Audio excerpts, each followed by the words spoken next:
Et coucou tout le monde, on se retrouve aujourd'hui pour une nouvelle vidéo, une vidéo review, la première. Je les avais promis, je sais plus quand je l'ai fait, donc j'en fais une maintenant. Donc du livre de Johanna van der Hoeven qui s'appelle The Awen Alone, qui existe en français sous le nom de L'Awen en solitaire, qui a été publié en 2014 normalement pour sa version originale, voilà 2014 chez Moon Books, donc dans la série Pagan Portals. Et qui est, donc c'est un livre que j'ai lu en fait il y a un moment, et quand j'ai vu qu'il était enfin traduit, je me suis dit que ça valait le coup, je pense, d'en faire une petite review. Et en le ressortant de mon placard, d'ailleurs, je me suis rendu compte que, comme la majorité des bouquins que j'ai, bah, je ne l'avais pas terminé.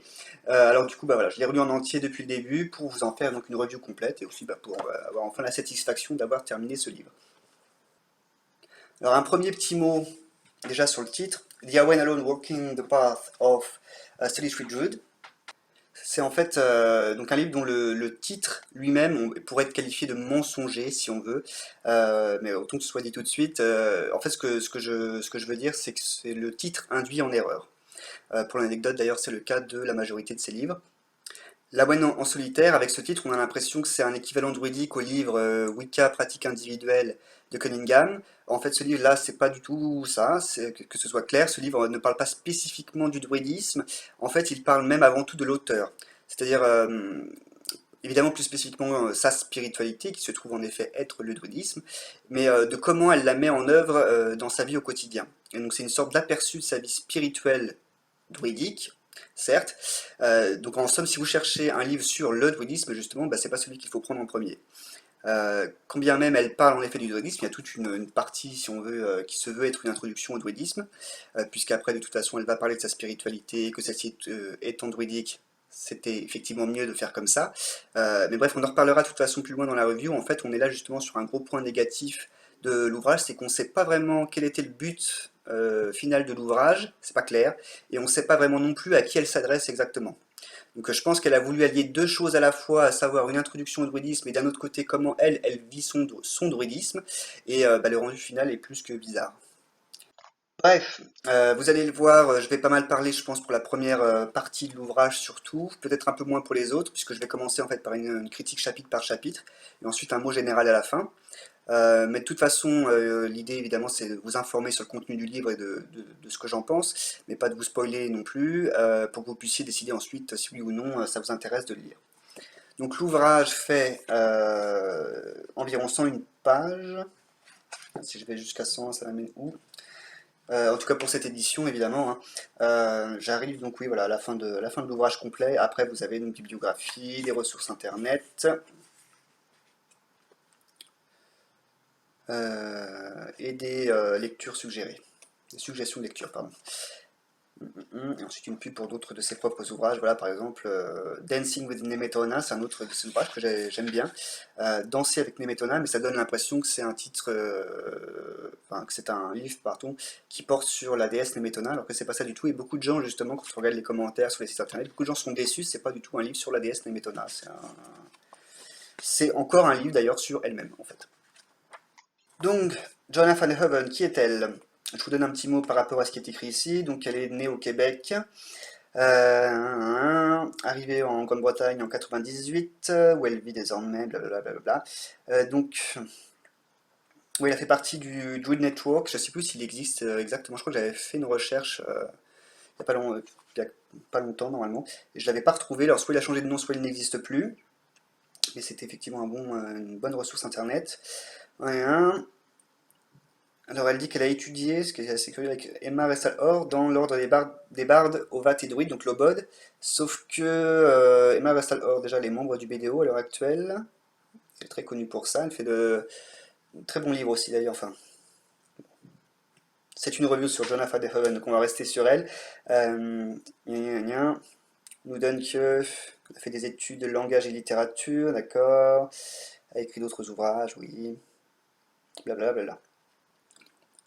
Donc en tout cas, oui, elle a été formée à l'OBOD, c'est l'information qui est intéressante puisqu'on va on va y revenir plus tard dans la review. Donc le sommaire, je vous l'ai traduit depuis cet ouvrage-là, donc je ne sais pas si la façon dont moi je l'ai traduit correspond exactement à la version traduite pour l'édition française. Section 1, base du druidisme. Chapitre 1, rapide histoire des druides. 2. Qu'est-ce que le druidisme? 3. Le druidisme et la Wen. 4. Les dieux dans le druidisme. 5. Les ancêtres dans le druidisme. 6. Les 6 festivals ou fêtes de l'année. Section 2. La pratique du druidisme. Donc chapitre 7, méditation. 8, prière. 9, travail intérieur. 10, travail extérieur. 11, créer un hôtel et un espace sacré. 12, rites saisonniers, travailler avec les saisons. 13, non druidique. Section 3, élaborer votre propre spiritualité druidique. Donc 14, élaborer un rituel druidique. 15, pratiques quotidiennes. 16, avancer sur votre propre voie. Voilà, donc c'est un sommaire lourd, mais pour seulement une centaine de pages, donc voilà, c'est pas du tout représentatif de la profondeur de l'ouvrage. Donc ça commence, comme toujours dans ces éditions-là, par des commentaires d'autres auteurs sur cet ouvrage. Donc vous avez Cat Treadwell, c'est peut-être pas des auteurs que vous connaissez, c'est étant dit, Ellen Santier, vous avez notamment Tall Boys et Nimi Brown, qui elle-même a fait quelques ouvrages sur le druidisme. Elle a fait notamment un ouvrage qui est très intéressant, qui nécessiterait d'être traduit, je crois que j'en ai déjà parlé dans une autre vidéo. C'est Spirituality Without a Structure, qui est effectivement donc, spiritualité sans structure. En fait, ça parle avant tout de spiritualité individuelle finalement, et surtout de tous les questionnements, tous les problèmes, tous les blocages dans lesquels on peut facilement tomber quand on est en spiritualité individuelle. Donc c'est vraiment un livre à lire. J'espère qu'il sera traduit. Ensuite, vous avez normalement une dédicace peut-être, non? Vous avez le sommet évidemment. Voilà. Vous avez une dédicace. Ce livre est dédicacé à ceux qui ont décidé donc de to walk the forest path alone, oh, c'est bien dit, de suivre la voie de la forêt seule. May we walk our paths with honor. Remercie son mari, remercie la photographe pour la couverture qui est effectivement très jolie. C'est plus celle-là, hein, même dans. Je ne sais pas d'ailleurs quelle est l'illustration du livre en français, mais en tout cas, voilà, il y a une nouvelle édition pour la version anglaise et c'est plus comme ça exactement. C'est plus moche d'ailleurs. Bref. Ensuite, donc, on a une introduction. Donc, qui est en deux parties. On a une première partie où elle raconte simplement une de ses journées types, et montre donc comment sa spiritualité s'incorpore à ses journées. Elle parle du fait qu'elle prie dès le réveil pour accueillir le jour, prie aussi au moment des repas, elle remercie entre autres la terre et les ancêtres. À d'autres occasions encore, dans sa voiture, quand elle rentre chez elle, elle prie les métonas. En général, elle s'adresse aux esprits de la nature et ou aux divinités, hein, dans son cas personnel. Elle raconte aussi qu'elle médite sous un bouleau dans son jardin, après le travail. Bref, elle illustre tout simplement la présence de la spiritualité dans son quotidien. Donc, ce qui peut donner des idées d'ailleurs sur comment mieux incorporer sa spiritualité dans son quotidien. Mais qui n'étaient peut-être pas des plus nécessaires non plus dans l'ouvrage, dans une introduction en tout cas. Alors, vous avez toute une partie, ça fait 3 pages je crois bien, où elle raconte voilà, une journée type. Donc ensuite, en deuxième partie, vous avez un petit mot sur comment le druidisme peut-il être vécu, donc en groupe, dans un ordre druidique, ou dans ce qu'on appelle des bosquets ou clairières, ou bien en solitaire. Moi j'ajoute quand même le fait qu'en réalité les deux sont possibles, on peut faire partie d'un ordre sans faire partie d'un groupe, par exemple, ce qu'elle sait forcément, puisqu'il me semble que c'est son cas déjà, hein. Elle fait, comme on l'a dit, elle-même partie de l'Obod, et même possiblement du BDO d'ailleurs, qui prône justement ça, hein. Donc c'est dommage qu'elle ne mentionne pas sa propre situation ou le fait tout simplement que les deux sont possibles, puisque du coup on croirait qu'on n'a que ces deux choix-là, alors qu'il y en a en réalité un troisième au milieu, à moins que ce qu'elle appelle en solitaire, c'est justement avoir reçu l'enseignement d'un ordre, mais ne pas rester dans un groupe spécifique. C'est peut-être ça, c'est encore une des choses qui ne sont pas claires dans son ouvrage. Elle en fait justement un peu trop d'ailleurs sur le côté solitaire, je trouve que c'est vraiment, à mon avis, je me demande si elle n'a pas voulu insister sur un côté un peu vendeur ou un côté libertaire, qu'elle l'a très certainement, enfin que je pense qu'elle est davantage persuadée de l'avoir qu'elle ne l'a vraiment d'ailleurs, parce qu'au contraire c'est très conformiste globalement ce qu'on lit, hein, par rapport au druidisme. Donc elle dit un truc dans son introduction, j'ai noté la citation: Moving away from humanity to better know the world at large. Donc c'est un paradoxe puisque l'humanité fait partie du monde, donc la connaître c'est aussi connaître le monde. Mais bon, je pense qu'elle voulait surtout dire se retirer un peu du caractère social de la vie en communauté pour se connecter davantage à la nature, voilà. Mais j'ai trouvé que c'était mal formulé. Je sais que je cherche peut-être un petit peu, je cherche la petite bête sans doute. Mais bon, voilà, si des défauts de formulation, il y en a quelques-unes dans l'ouvrage qui sont pas handicapants en soi, c'est pas grave. Mais c'est dommage, puisque on s'imagine au vu du titre que ce sont des personnes qui ne connaissent pas le druidisme, qui vont vouloir se procurer cet ouvrage. ce que je vous déconseille, on en reparlera à la fin, c'est pas fait pour les débutants en fait. Même si ça se présente comme tel, c'est encore une fois le défaut du bouquin. Mais voilà, donc du coup, voilà, faire attention à ces formulations, je pense que c'est mieux, mais c'est pas grave tant que c'est pas la majorité du livre qui est concernée. Et donc pour terminer là-dessus, une bonne fois pour toutes, donc il y a aussi un petit mot sur le druidisme, donc elle annonce en fait le but de l'ouvrage, ce fameux but qu'on a en réalité du mal à comprendre, c'est que ça s'adresse aux personnes, selon elle, s'intéressant au druidisme en solitaire et de comment justement on peut appliquer le druidisme dans sa vie quotidienne. Elle dit que ce n'est qu'une brève introduction, que ce n'est pas non plus une condamnation des ordres druidiques, et là elle mentionne qu'elle en fait partie, enfin, mais à nouveau elle ne mentionne pas cette fameuse troisième voie dans laquelle elle est elle-même, hein. Donc c'est assez curieux, et je pense que le problème vient du mot en solitaire, c'est ça qui n'est pas clair, elle aurait dû le définir. Quand on commence à introduire un terme, on introduit d'abord les termes, il me semble. Donc voilà, je crois que c'est pas clair. Parce qu'en solitaire, je pense qu'elle veut dire comme elle, et comme elle, ça veut dire avoir reçu l'enseignement dans un ordre sans nécessairement rester ensuite dans des groupes physiques composés d'individus. Je pense que c'est ça qu'elle veut dire. Donc ensuite, on arrive sur la section 1, section 1, les bases du druidisme. Donc elle annonce dans cette page qu'il s'agit de l'essentiel ou le strict minimum des croyances et pratiques communes aux néo-druides. Ça, pour le coup, c'est bien formulé, c'est-à-dire qu'elle couvre large.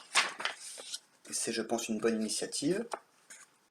Ensuite, elle fait en chapitre 1 une rapide histoire du druidisme. Donc, elle débute ce chapitre en disant quelque chose de très intéressant. Elle dit pour mieux comprendre une religion ou philosophie, il faut connaître le contexte historique et culturel dont il provient. Bravo, merci Johanna.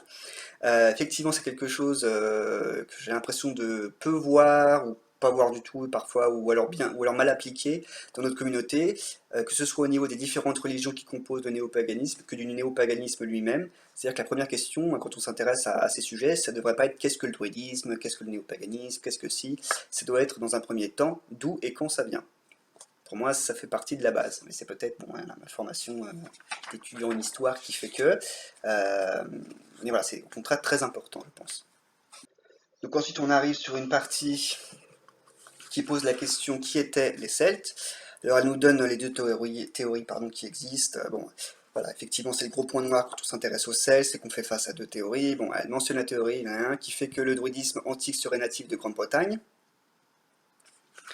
Donc là-dessus, pour être clair, c'est cliché de la part d'une British de dire une telle chose. Ils peuvent jamais s'empêcher de le dire. D'ailleurs, tout auteur britannique, dès qu'il parle de druidisme, il mentionne ça. Alors même en fait que ça n'est pas un fait, c'est une théorie seulement, une théorie évidemment britannique, forcément, plutôt que française, puisque côté français, vous en doutez, bah, nous on a la théorie contraire, hein, vieille rivalité entre les Anglais et les Français. Nous on dit qu'au contraire, il y a plus de chances que ce soit né sur le continent et donc en Gaule.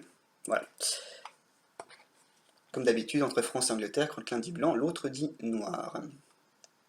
Donc la réalité, et elle le rappelle elle-même, après avoir quand même balancé sa petite histoire que ça viendrait de Grande-Bretagne, c'est que bah, on n'en sait rien. Alors on n'a aucune certitude. En revanche, ce que moi je rajouterais quand même, c'est que le néo-druidisme, lui, en revanche, on le sait, est effectivement natif de Grande-Bretagne, enfin il est originaire de Grande-Bretagne. Bon, ensuite, elle nous parle des difficultés en termes de sources, de ce que nous savons et supposons des druides de l'Antiquité, puisque c'est bien ça qu'il faut comprendre. Un druidisme, ça vient de druide, donc c'est un concept qui est issu d'un rôle, d'une fonction en particulier, donc la fonction des druides. Donc elle s'épanche un long moment aussi sur les Brehon Laws, qui est plutôt hors sujet et pas très méthodique de sa part, surtout au vu de la longévité de ces lois, hein, donc elles ne concernent pas que les Irlandais avant la christianisation, mais aussi après. Enfin bref, c'était inutile puisque bon, ça n'a pas de rapport avec le druidisme antique et ça n'aide pas nécessairement à se renseigner sur les Celtes de manière générale, puisque ça ne concerne que l'Irlande. Et du coup, elle oublie de parler de tous les rôles possibles qu'on attribue potentiellement au druide, ce qui me semble pourtant être la base et être particulièrement important, puisque, je viens de l'expliquer tout à l'heure, druidisme, ça vient de druide, donc savoir ce qu'est un druide, ça me semble quand même intéressant pour comprendre ce qu'est le néo-druidisme. Elle parle vraiment que de l'idée d'une caste sacerdotale, ce qui est très réducteur et pas assuré historiquement, mais elle en parle dans la deuxième partie que bon, c'est un bordel et que, en fait, je sais pas trop ce qu'elle a voulu faire dans cette partie-là, hein. Ensuite, donc, sources classiques et autres. Là, elle mentionne ce qui est dit effectivement dans diverses sources. Elle parle des empereurs romains qui ont interdit le druidisme après la conquête romaine. Pour les sources romaines, classiques, pardon, Elle parle des récits de César, elle en profite pour dire des conneries, notamment sur le qualificatif de barbare donné par César aux Celtes, en disant que c'est ironique vu que les Romains étaient eux-mêmes très belliqueux. Ouais, bah, ma cocotte, tu t'achètes ce qu'on appelle un dictionnaire historique et tu apprendras que le mot barbare n'était pas employé par ni les Romains ni les Grecs pour désigner le caractère belliqueux d'un peuple. Ça n'a rien à voir du tout. Donc voilà. Alors par contre, elle a ce défaut de ne pas différencier le mot druidisme pour désigner les pratiques des druides et druidisme pour désigner les religions des Celtes. Ça c'est un grand défaut qu'avaient eu également les historiens, donc c'est pas elle toute seule, hein. Voilà, aujourd'hui on ne fait plus ça, on fait plus cette erreur. Encore une fois lié à ce que je disais tout à l'heure, hein, c'est le problème d'emploi du terme, puisque si la religion des Celtes c'est le druidisme par rapport aux druides, bah alors là, les catholiques ne sont pas catholiques, ils sont alors prêtristes. Et leur religion c'est le prêtrisme. Ça n'a aucun sens. Donc voilà, le druidisme, ça, c'est vraiment concerne les druides. Là, donc elle alterne entre les deux. Quand on emploie le mot druidisme, un coup ça veut dire la religion des Celtes, un coup ça veut dire la pratique des druides. Donc c'est voilà, c'est un des fameux problèmes de l'emploi du mot, dont je vous ai parlé d'ailleurs dans un live sur le druidisme. Donc en gros, elle n'arrête pas de faire des amalgames et c'est honnêtement assez chiant puisque c'est tout au long du livre. Ensuite, on passe à The Druid Revival, la renaissance du druidisme. Alors là, pareil, elle mélange druidisme artistique, druidisme pour les sociétés intellectuelles qui emploient ce terme, donc, et druidisme au sens de spiritualité. Donc c'est à nouveau le bordel. En fait, elle avait déjà créé un bordel, elle en rajoute par-dessus. Elle mentionne la fameuse date mythique pour la fondation de l'Ancient Order, ce qui m'agace, puisqu'on sait tous que cette date est fausse. Elle est inventée toute pièce. On sait tous que toutes les religions néo-païennes se sont inventées de toute façon un passé ou une origine mythique. Ça, on en a parlé dans une vidéo du tag dont le mot-clé était quoi déjà? Ancien, je crois.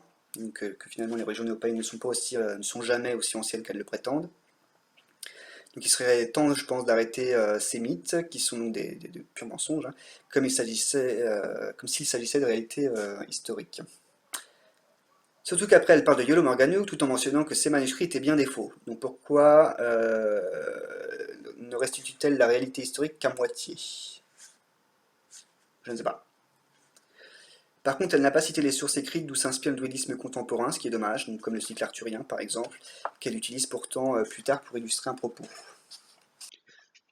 Ensuite, chapitre 2, What is Druidry? Qu'est-ce que le druidisme? Donc là d'office, il y a une phrase qui ne me plaît pas du tout. Vous en faites pas, il y a des points positifs dans ce livre, hein, vous le verrez à la fin, mais évidemment que là, bon, je vais parler majoritairement des points négatifs au fur et à mesure, hein. Donc une phrase qui me plaît pas, elle dit en tant qu'ancienne tradition païenne, le druidisme, blablabla, blablabla, blablabla. Donc voilà, donc je pense que peut-être que par rapport aux critiques que je viens de donner juste avant, en fait il est bien possible qu'elle ne dissocie pas le druidisme antique du druidisme contemporain, du néo-druidisme. Elle n'a peut-être pas conscience qu'il y a eu une césure entre les deux, donc ça veut dire que malgré le fait qu'elle sache que les manuscrits de Iolo Morganwg qui prétendaient justement qu'il y avait donc une continuité entre druidisme antique et néo-druidisme, et qu'en conséquence le néo-druidisme serait le druidisme antique caché. Donc elle sait que c'est faux, mais par rapport à Iolo Morganwg, mais elle n'a pas l'air d'avoir fait la connexion sur l'idée que si ces ouvrages sont faux, ça veut dire qu'il n'y a pas de druidisme aujourd'hui au sens ancien du terme, il n'y a pas de druidisme antique qui perdure. Donc si elle dit que c'est une ancienne tradition, c'est ce qu'elle sous-entend, qu'en fin de compte ça ne s'est jamais arrêté. Bref, donc c'est vraiment du grand n'importe quoi.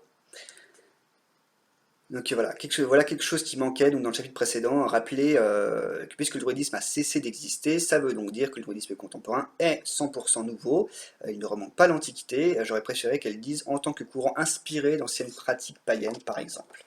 Ça aurait été beaucoup plus clair. Dans cette partie, ça c'est bien qu'elle le mentionne, voilà un petit point positif du coup. Elle mentionne les différentes approches existantes du druidisme, c'est-à-dire que certains le perçoivent comme étant une philosophie, d'autres une religion, une spiritualité, ou plusieurs choses à la fois. Bon, voilà, elle essaie de décrire ce qu'est le druidisme globalement, ce qui bien sûr en réalité est complètement biaisé, puisqu'elle donne ce qui, pour elle, dans sa vie en tant que druidesse, pardon, est le druidisme.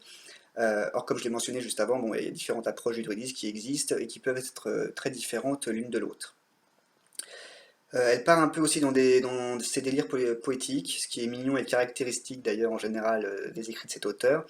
Elle en fait aussi un peu trop, elle part un peu loin parfois à dire un druide ne fait pas ci, ne fait pas ça, mais d'un autre côté elle dit vous faites ce que vous voulez. Bon, bah, du coup, faut que tu te décides, hein. Euh, voilà, non, c'est que toi, tu ne fais pas ci, tu ne fais pas ça, Johanna, mais voilà, il y en a peut-être qu'ils le font et que pour eux, ça correspond parfaitement au druidisme. Elle en profite aussi pour faire de la propagande végane, mais ça aussi, c'est quelque chose qui la caractérise, c'est son côté passionné, donc voilà, on va essayer de prendre ça d'un point de vue positif. Donc voilà, c'est à la fois du positif et du négatif, parce que voilà, ça l'amène parfois à avoir des opinions quand même, ça c'est un peu aussi un point vraiment négatif là, concernant, c'est que ça l'amène parfois à avoir des opinions ou des propos que je trouve un peu extrêmes ou exagérés. C'est, voilà, son caractère passionné l'amène parfois dans des lieux où il n'y a vraiment pas besoin d'aller, hein. Voilà, elle mentionne aussi l'intérêt du bouddhisme évidemment pour la nature, bien sûr, sa part de naturalisme spirituel, et le fait que beaucoup de druides donc sont animistes, etc. Bref, on s'en fiche. Chapitre 3, le druidisme et l'Awen. Donc, puisque c'est dans le titre, effectivement, il fallait bien qu'on en parle au moins une fois. Donc, elle tente d'expliquer en quoi consiste le concept d'Awen dans le druidisme, ce qui est assez compliqué et assez vaste, mais bon, elle se débrouille pas trop mal quand même. Encore une fois, évidemment, puisque c'est elle l'auteur, l'explication donnée lui est avant tout personnelle, bien entendu. C'est dans ce chapitre où elle fait d'ailleurs une belle illustration de comment dans le druidisme on utilise certains textes, comme les textes arthuriens dont je parlais tout à l'heure, qu'elle utilise ici à propos de la compassion et de la connexion à l'Awen. Donc voilà, donc l'Awen c'est un concept bien druidique, mais vous voyez, encore une fois, c'est vous n'entendrez jamais parler de l'Awen si vous ne faites pas partie ou vous ne côtoyez pas des gens qui font partie d'un ordre druidique. Donc on en revient à ces côtés en solitaire, ça veut dire quoi bon. Ensuite, chapitre 4, les dieux dans le druidisme. Donc elle explique qu'il y a différentes approches des divinités ou du divin possible dans le druidisme. Elle donne ce petit conseil que je trouve d'ailleurs très bon, qui est de s'intéresser aux toponymes, puisqu'en effet les vieux toponymes peuvent contenir des références à des divinités, ou plus globalement de s'intéresser aux divinités locales.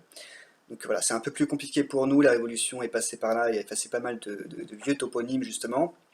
Mais c'est en général un bon conseil, je trouve, lorsqu'on débute dans le néopaganisme, surtout, et qu'on s'intéresse aux divinités, que s'intéresser déjà à ce qu'on a sous le nez, en somme, hein, ce qui ne veut pas dire qu'il y a une obligation, évidemment, de les adopter, mais voilà, avant d'aller chercher la déesse ou le dieu super cool à l'autre bout du monde, ça peut être pas mal de se dire, mais voilà, quelles divinités ont été révérées sur le sol sur lequel je suis né et sur lequel je grandis.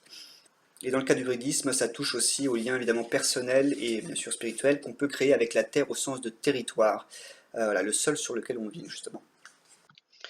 Donc dans cette partie, elle explique en gros les approches possibles, comme je l'ai dit, ce qui peut représenter dans la spiritualité une relation à une ou plusieurs divinités. Elle rappelle aussi que c'est pas du tout une obligation pour être druide que de révérer une divinité, ce qui est bien vrai. C'est pas une obligation non plus pour un néo-païen d'une manière générale. Qu'il y a des druides athéistes, agnostiques, certains qui sont seulement animistes, etc., etc. Elle dévie pas mal aussi du sujet, ça encore c'est assez caractéristique de Johanna, mais bon, elle parle quand même de choses intéressantes comme l'anthropocentrisme, l'anthropomorphisme, les effets que ça a sur la spiritualité par exemple. Elle donne ensuite un conseil assez étrange, c'est qu'elle dit que, mais là encore je pense que c'est une mauvaise compréhension de sa part, hein, bref, bon, que si on choisit de travailler avec des divinités, c'est mieux de se cantonner à un seul panthéon, parce que les divinités de différents panthéons ne travaillent pas forcément bien ensemble. Alors si elle veut dire travailler, alors là pareil, c'est chiant ce mot travail. Ça veut dire quoi travailler avec des divinités? Est-ce que ça veut dire simplement les révérer, ou est-ce que ça veut dire faire un travail spirituel ou ésotérico-spirituel qui inclurait des divinités dans le coup? Et si c'est le cas, effectivement, prendre une divinité de deux panthéons différents, ça peut être problématique. Mais de manière générale, révérer des divinités de plusieurs panthéons, c'est pas un problème, pour moi, hein. Et d'inclure plusieurs divinités dans un travail éso ou spirituel, c'est de toute façon mieux de faire une par une en fait, de toute manière. Donc voilà, alors que voilà, c'est surtout d'un plus étrange du coup. Donc premièrement, on ne sait pas trop ce qu'elle veut dire, une fois de plus, hein, super chiant. Et c'est étrange de sa part puisqu'elle elle révère Brigid qui est donc du panthéon irlandais et Nemetona qui est du panthéon brito-gaulois. Donc deux panthéons différents, et peut-être que dans sa tête, ce qui serait pas étonnant, elle se va dire bah c'est tous les deux sont des divinités celtes, donc c'est le même panthéon. Bah non. D'ailleurs, de toute façon, même parler de panthéon, en fait, c'est toute une question aussi quand il en vient aux religions celtes. Donc voilà, donc c'est pas parce qu'on peut les qualifier toutes les deux de celtiques, ce qui ne veut d'ailleurs rien dire. Il a elle-même précisé dans un autre chapitre en plus que c'est le même panthéon. Bref. Et de deux, les divinités n'ont pas à travailler ensemble. Oui, voilà ce que je disais, les divinités n'ont pas à travailler ensemble, ça veut rien dire. On peut révéler plusieurs de différents panthéons et sans qu'elles se marchent dessus. Donc voilà, je comprends encore une fois quand il s'agit d'un travail, ésotérico-spirituel ou seulement spirituel. Mais voilà, pour moi le principe c'est une relation que vous avez avec chacune des divinités, donc séparément, donc pas en même temps. Voilà. Mais si elle voulait parler spécifiquement d'un travail spirituel ou éso, incluant plus d'une divinité, bon bah là, le conseil tout à fait, enfin le conseil fonctionne, mais il fonctionne même pour un même panthéon. Je pense que c'est mieux de faire qu'avec une divinité de toute façon. Donc en gros, ça servait à rien ce qu'elle a dit. Voilà. Ensuite, les ancêtres dans le druidisme. Alors attendez, je ne sais plus la page. Page 31.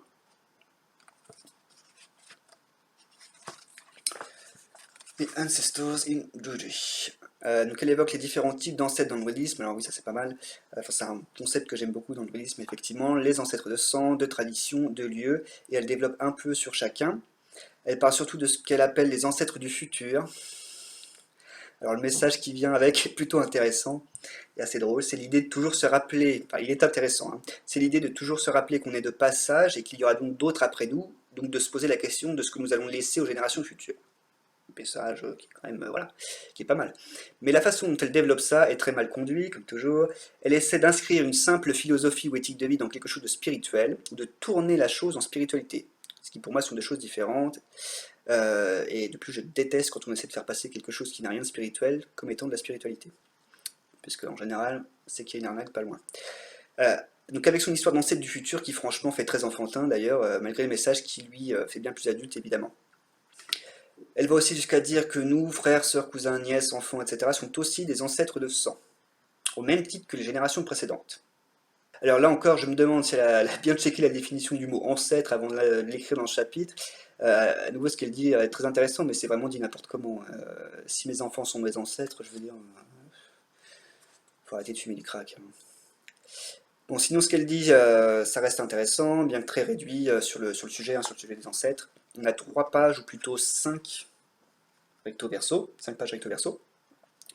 Il évoque même le cas où on aurait des ancêtres avec qui on a pu vivre des choses négatives de leur vivant. Est-ce qu'on peut quand même tirer possiblement de positif de cela, ou comment en tout cas on peut faire face à cela? Elle émet l'idée aussi que quand on parle d'ancêtres des lieux, on n'est pas obligé de se limiter aux ancêtres humains, notamment pour ceux qui vivent dans des endroits où l'occupation humaine est récente. C'est bien d'y avoir pensé. Ensuite, les 8 festivals de l'année. Donc globalement, elle nous donne une courte indication sur ce qui est généralement accepté concernant chaque festival dans le druidisme de manière globale. Elle ne donne aucun rituel ou activité spirituelle particulière à faire pour chacun d'entre eux. Donc je vous le dis pour que vous ne soyez pas déçus. C'est pas, voilà, c'est vraiment pas un truc sur comment pratiquer le druidisme, hein, c'est pas tellement ça le but. Section 2, j'y suis pas encore. Pratique du druidisme, ou le druidisme en pratique. Donc là, elle évoque rapidement les bénéfices de la méditation en spiritualité, puisque, excusez-moi, le premier chapitre c'est méditation justement. Et même sur la santé, elle évoque des 2 types de méditation, assise et en marchant, et les détaille un peu elle détaille un peu avec quelques conseils. Ce qui est pas mal, un acte de la méditation en mouvement, on y pense rarement, hein. Effectivement, la méditation, c'est pas forcément assis à peiner contre le sommeil, voilà. Ensuite, il y a un chapitre prière. Donc j'étais assez content qu'elle inclue un passage sur la prière, parce qu'effectivement, et elle le dit elle-même, c'est pas quelque chose dont on parle beaucoup dans la communauté néo-païenne. Et en fait, peu de néo-païens semblent prier, j'ai l'impression, ce qui est pourtant un acte des plus communs et faciles en spiritualité. Et qui peut d'ailleurs ne pas être nécessairement dirigé vers une divinité, hein. Bref, bon, restons dans la revue du livre, mais ça pourrait être sympa de discuter dans une vidéo ou un live que on peut prier absolument tout et n'importe quoi, on peut même se prier soi-même. On me dit comme ça, c'est bizarre, mais bref. Voilà, restons dans la review, sinon je vais divaguer, et vous savez qu'après je vais plus m'arrêter. Donc elle parle du rôle que peut jouer la prière dans la spiritualité, et surtout du rôle qu'elle joue, évidemment, dans la sienne avant tout. J'aime bien le fait qu'elle ait insisté sur le fait que la prière, c'est pas une forme d'expression qui ne va que dans un sens, surtout quand c'est pour une divinité ou un esprit. C'est une vraie relation avec une entité, ça passe forcément par une expression dans les deux sens, et que la prière est justement un bon moyen d'abord d'établir puis d'entretenir la dite relation. C'est comme pour une conversation avec un proche, quoi, en gros. Donc Donc elle insiste sur l'importance d'écouter, pas seulement de parler quand on prie, c'est-à-dire que des réponses peuvent nous parvenir ensuite de nombreuses manières, il faut donc voilà, être à même de les voir ou les entendre. Donc elle ajoute que la méditation, ça peut aussi être un moyen justement de recevoir des messages, par exemple. Elle donne ensuite des exemples de prières. Voilà, vous avez quoi comme exemple? Un exemple de prière quotidienne, un exemple de prière pour remercier, exemple de prière pour demander de l'aide et de la guidance, un exemple de prière spontanée. Si c'est spontané, c'est peut-être pas... c'est bizarre que ce soit écrit du coup, mais bon. Voilà. Ensuite, chapitre 9, travail intérieur. Donc là, elle touche un peu à tout ce qui est travail sur soi, shadow work, par le biais de la spiritualité et plus particulièrement de la méditation. Elle donne ensuite une méditation guidée d'ailleurs à effectuer comme exemple de ce que l'on peut faire justement. Où en gros, vous êtes quelque part, un esprit vient à votre rencontre, et si vous le faites bien, l'esprit vous dira sûrement quelque chose. Ensuite, travail extérieur. Donc là, elle parle surtout de comment établir une sorte de contact, si on veut, avec la nature, de la manière la plus simple possible, vous verrez, hein. De trouver ou de se faire une place aussi dans la nature immédiate, c'est-à-dire autour de nous, là où on vit, ce qui est évidemment, à mon avis, très, très important. La nature, c'est pas juste les grandes forêts, la mer, etc.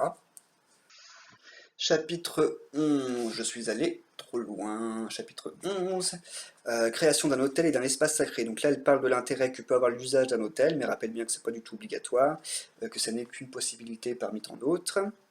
Elle évoque aussi l'usage du cercle, ce qu'elle entend, ce qu'elle entend par espace sacré dans le titre du chapitre. Elle propose la méthode qu'elle emploie donc, pour les cérémonies, donc en fait il s'agit de tracer un cercle, hein, voilà. Elle donne une méthode franchement compliquée, ou en tout cas chargée, assez lourde, qui ne s'adresse pas tellement à des débutants du coup, mais bon, elle précise que vous prenez ce qui vous intéresse et vous laissez le reste évidemment. Mais je trouve que voilà, c'est souvent un problème dans les bouquins qui nous parlent de rituels d'ailleurs. Dans ce qu'il nous propose de faire, franchement, ça revient à passer 45% du temps à créer le cercle, 10% à vraiment faire un rituel ou même à glander, et 45% à fermer le cercle. Donc voilà, dans les livres, ça se voit, genre la partie qui parle du rituel en lui-même, ça peut être juste un paragraphe, alors que ces histoires d'ouverture et de fermeture de cercle, ça prend 2 pages pour chaque. Enfin, bref, c'est un autre sujet, voilà. Mais elle est aussi tombée dans ce piège-là. Rite saisonnier, travailler avec les saisons. Donc là, elle classe par saison plutôt que par sabbat, ce que je trouve effectivement être une perspective plus intéressante à adopter. Les sabbats, enfin, nous on n'appelle pas ça les sabbats dans le bouddhisme, les festivals sont seulement mentionnés. Donc elle donne des idées de ce qui peut être fait par saison, mais qui sont davantage pratiques que spirituels ou éso, hein. Par exemple, pour l'automne, elle propose un grand tri, un grand ménage, se débarrasser de ce qui ne nous sert plus, autant matériellement, donc les vêtements, les livres, etc., que psychologiquement, les mauvaises habitudes, les mauvaises attitudes.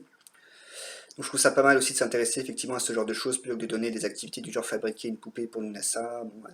C'est sympa certes, mais ça produit pas grand chose comme changement ou amélioration de notre vie quotidienne. Surtout que souvent la fameuse poupée de Lunasa là, c'est souvent décoratif, mais on dit comment la fabriquer, on ne dit pas ensuite à quoi elle peut servir, ce qui est bien dommage. Donc là, utiliser les saisons comme tremplin pour justement effectuer des changements, améliorations dans sa vie, checker si tout va bien, travailler sur ce qui ne va pas justement, c'est pour moi effectivement bien plus bénéfique et c'est pas mal d'avoir eu ça dans ce livre. Elle dit aussi quelque chose de très intéressant, quelque chose que j'ai déjà évoqué avec vous sur cette chaîne, c'est de se renseigner sur les fêtes locales de son pays, de sa région, par saison, de faire des recherches sur celles-ci et de voir s'il n'y aurait pas des choses intéressantes, des choses qui nous parlent, et les adapter à sa spiritualité, donc les inclure finalement à nos célébrations. Donc elle propose, donc ça aussi c'est pas mal élaboré, pour chaque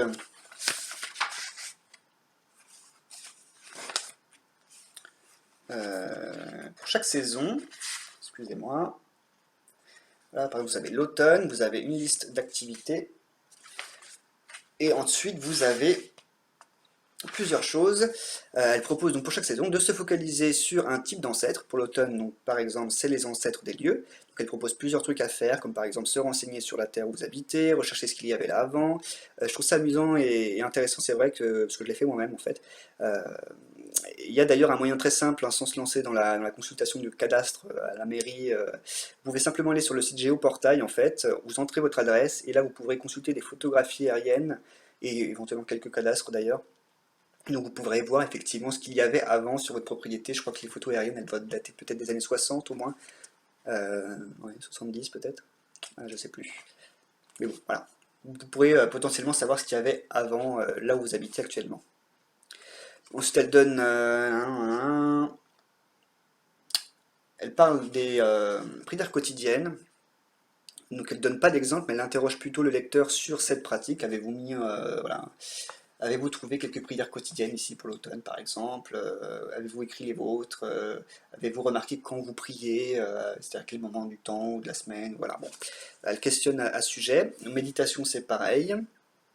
Ensuite, travail intérieur. Donc là, elle propose une adaptation à chaque saison de la méditation guidée déjà proposée dans le chapitre précédent, donc qui est relatif effectivement au travail intérieur. Travail externe ou extérieur, pareil, donc des suggestions pardon, adaptées à la saison, dans la même veine que ce qui a déjà été dit dans le chapitre sur le travail externe. Et enfin l'hôtel, donc là encore elle interroge le lecteur sur le sujet en question, puis ensuite elle donne rapidement quelques suggestions. Donc voilà, elle fait ça pour chaque saison, ce qui est vraiment bien foutu, je trouve, hein, que c'est un des meilleurs chapitres en fait, en tout cas un des mieux construits. Un des plus intéressants donc, et qui donne une approche qu'on trouve pas si souvent dans les bouquins justement. Donc ça donne à tout débutant dans le bouddhisme ou pas de débuter une pratique spirituelle reliée à la nature finalement. Bon, par contre, des fois, ces suggestions sont un peu bizarres, hein, c'est aussi typiquement Johanna. Voilà, pour l'hiver, elle propose de rédiger son testament, par exemple, hein, donc voilà. Je pense que tout le monde ne sera pas nécessairement à l'aise avec ces suggestions. Je vous dis, elle est drôle, Johanna, de toute façon, elle est drôle, malgré elle. Ensuite, on arrive sur un chapitre nom de, voilà, nom de pratique. Bon, là-dessus, je pense que j'ai pas besoin de détailler. Elle parle donc des noms qu'on peut se choisir pour ceux que ça intéresse, qui correspondraient à notre spiritualité, ou chercher une inspiration pour en trouver, etc. Moi, je trouve que c'est d'une inutilité absolue. Je trouve ça complètement. Voilà. Je trouve pas que ce soit une démarche ni sérieuse ni crédible. Bref, ça n'est que mon opinion personnelle sur le sujet des noms de pratique. Voilà. Ensuite, section 3. Creating your own path, créer votre propre voie.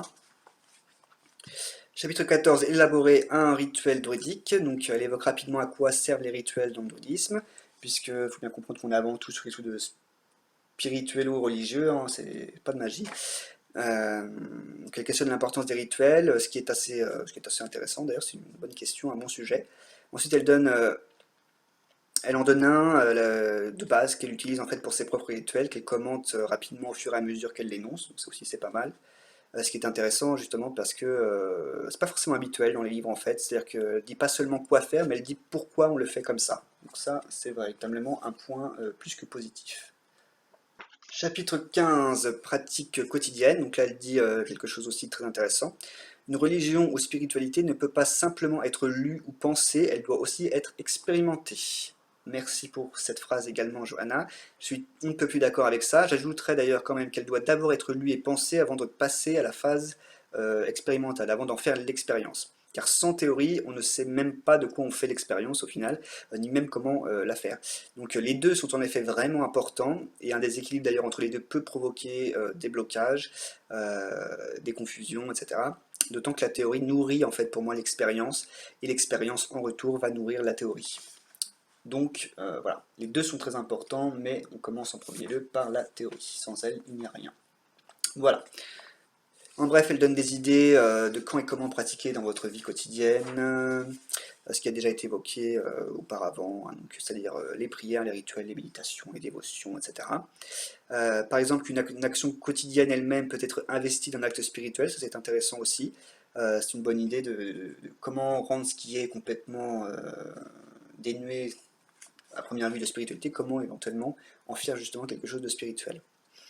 Elle évoque aussi l'importance de la discipline pour pouvoir mettre en place une pratique spirituelle quotidienne. Je pense qu'elle a bien raison, comme tout le monde, moi je galère pas mal avec ça, c'est chaotique. Mais oui, je pense qu'effectivement avoir une certaine discipline, au moins pour certaines choses, c'est peut-être que favorable pour sa vie spirituelle. Et dans le dernier paragraphe, je trouve qu'elle a trouvé les bons mots d'ailleurs pour encourager à le faire, mais je n'en dis pas plus. 16. Marcher sur sa propre route, suivre sa propre voie. Donc là, elle nous donne quelques conseils et encouragements sur comment avancer donc en solitaire. Je pense que ça veut dire voilà, vraiment seul, hein, pas nécessairement sans connaissance. Rappelle aussi que le druidisme, au sens de ce que pensaient et pratiquaient les druides, c'était une tradition orale qui est aujourd'hui perdue. Donc ça y est, enfin, quand même. Donc le druidisme moderne ne peut pas être une religion de spiritualité fixe et établie, ni ancienne Johanna, ça c'est moi qui rajoute. Donc on peut par soi-même faire ce que d'autres ont fait avant nous et qui a donné naissance au néo-druidisme. Donc c'est-à-dire qu'en gros, c'est pas un problème de prendre des libertés, puisqu'après tout, on n'est pas certain. Le néo-druidisme, ce n'est pas le druidisme. Point. Ensuite, elle parle un peu du druidisme. D'ailleurs, je viens de tilter que moi-même j'ai employé le druidisme tout du long. J'espère que vous avez compris que, en général, je précise druidisme antique. Quand je parle du druidisme de l'Antiquité, voilà, c'est bon. Chaque fois que j'ai dit druidisme tout court, ça voulait dire néo-druidisme. C'est vrai que j'ai moins cette habitude dans le druidisme parce qu'évidemment, pratiquement personne ne le fait, donc ça c'est chiant. Bref, donc ensuite elle parle un peu du druidisme en lui-même et des raisons qui font que des individus peuvent être attirés par cette religion néo-païenne, ainsi que ce qu'est finalement, en point final, ce qu'est le druidisme pour elle. Donc en conclusion, pour résumer un peu les points négatifs, c'est qu'elle dit souvent que en tant que solitaire, on a le choix de ci, on a le choix de ça, ce qui est un peu agaçant parce que ça laisse entendre que quand on n'est pas en solitaire, ça n'est pas le cas, alors qu'en réalité si, c'est votre liberté de toute façon de croire ou de ne pas croire telle chose, de faire ou de ne pas faire telle chose, telle pratique, etc. Que vous soyez ou non dans une religion, un groupe spécifique ou en spiritualité individuelle et donc en solitaire. Vous faites ce que vous voulez en fait, de toute façon. Vous êtes, le but d'une religion ou d'une spiritualité, ça n'est pas d'en être l'esclave. Si jamais c'est le cas, c'est que vous êtes sur une secte. Autre chose, donc, c'est qu'elle donne pas tellement d'informations précises sur le druidisme, donc aussi mieux vaut avoir déjà des connaissances de base sur le druidisme pour bien comprendre de quoi elle parle. C'est ce que je disais tout à l'heure, hein, que c'est vraiment pas finalement un truc qui est fait pour les débutants. Donc elle mentionne souvent des concepts typiquement druidiques sans nécessairement rentrer dans les détails ou l'expliquer en profondeur. En fait, elle semble aborder le druidisme comme un art de vivre, puisqu'elle parle d'elle-même, en plus d'une spiritualité ou du fait de vivre sa spiritualité. Je pense que c'est un point qu'elle a voulu mettre en valeur dans son livre, donc bon, pourquoi pas, hein, c'est pas une mauvaise chose. Mais c'est-à-dire vivre sa spiritualité au quotidien, appliquer, mettre en pratique sa spiritualité, en l'occurrence druidique, dans ce livre, dans sa vie. Je ne sais pas si cette dernière phrase qui se voulait repréciser la précédente est plus claire, mais bon, vous avez compris qu'elle part d'elle, en gros. Et enfin, donc, ce que j'avais déjà évoqué dès l'introduction, c'est qu'il est difficile de deviner à quel public ce livre s'adresse. Il ne peut pas s'adresser vraiment à des débutants complets car elle mentionnait des concepts sans les détailler, concepts qu'on trouve que dans le bouddhisme des ordres druidiques. Hein. Ne s'adresse pas vraiment non plus à des personnes qui n'auraient pas reçu du coup d'enseignement au sein d'un ordre ou qui n'auraient pas l'intention de recevoir, puisque le bouddhisme qu'elle présente, donc, comme je l'ai dit, est issu de ce qu'elle a reçu dans l'Obod. Donc c'est pas pour débutants complets, c'est pas pour des gens qui sont en dehors d'un ordre druidique et qui n'ont pas l'intention d'y entrer, mais elle dit quand même que c'est pour des solitaires, donc peut-être qu'on doit comprendre, comme je le disais, que c'est fait pour les individus ayant reçu ou ayant l'intention de recevoir l'enseignement d'un ordre sans pour autant faire partie intégrante d'un groupe d'individus spirituels ou religieux au quotidien, donc son cas précis à elle. Donc c'est peut-être fait pour les gens comme elle en fait, je sais pas. C'est voilà.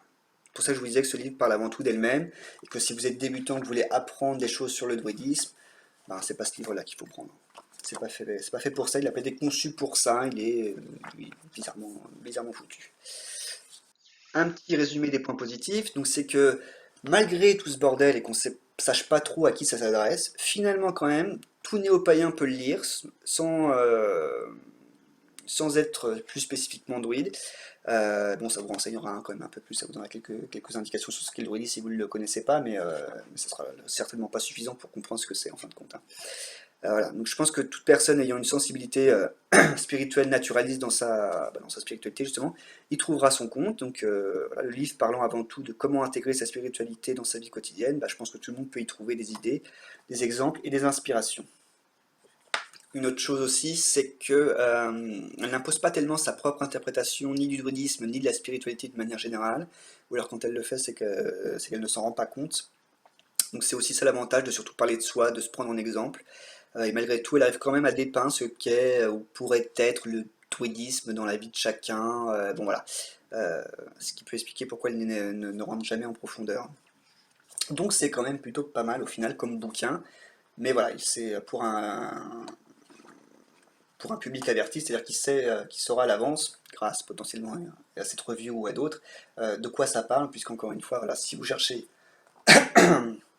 Si vous cherchez un livre qui vous apprenne ce que c'est que le druidisme, c'est pas ce livre-là, c'est pas ce livre-là. Un livre qui vous donne des rituels druidiques, c'est pas ce livre-là non plus. Bon voilà, c'est pas un livre pour débutants complets, c'est pas un livre pour vous apprendre ce qu'est le druidisme. Donc globalement, ce que peut vous apporter ce livre, c'est des conseils pour appliquer sa spiritualité dans son quotidien, trouver des inspirations quand on est débutant, donc justement, enfin, c'est là l'intérêt que ça peut être de lire des débutants, mais si je voulais dire tout à l'heure, débutant dans le druidisme, c'est pas ce livre-là qui va vous aider. Il peut aider des débutants, mais sur comment vivre sa spiritualité plus largement en fait. Donc voilà, en donnant son propre exemple. C'est vrai que souvent on a des bouquins sur telle ou telle religion néo-païenne, justement, donc des bouquins qui parlent des religions en question, mais pas nécessairement des néo-païens eux-mêmes. Donc c'est aussi ce que Johanna, je pense, à travers ce livre, ajoute. Voilà. Donc avoir un livre sur le druidisme d'un côté et avoir ce livre-là de l'autre pour voir ce que ça pourrait donner dans votre vie, c'est pas mal. Et aussi, très rapidement, quelques exemples de pratiques spirituelles, voilà, comme on l'a dit, la prière, la méditation, euh, les rituels, voilà. Je termine sur un truc que j'ai pas arrêté de répéter, donc voilà, désolé, je fais un peu le perroquet, mais ce que ça ne vous apportera pas, c'est donc que ceux qui s'intéressent au druidisme n'y trouveront pas tellement de ressources sur le sujet en lui-même. C'est trop large, c'est trop axé sur la spiritualité au quotidien. Voilà, l'angle d'approche n'est pas du tout conçu pour découvrir le druidisme. Voilà, j'ai terminé ma review, qui était peut-être un peu trop bordélique, je sais pas. Mais peu importe, de toute façon c'est la première, voilà, c'est mon coup d'essai.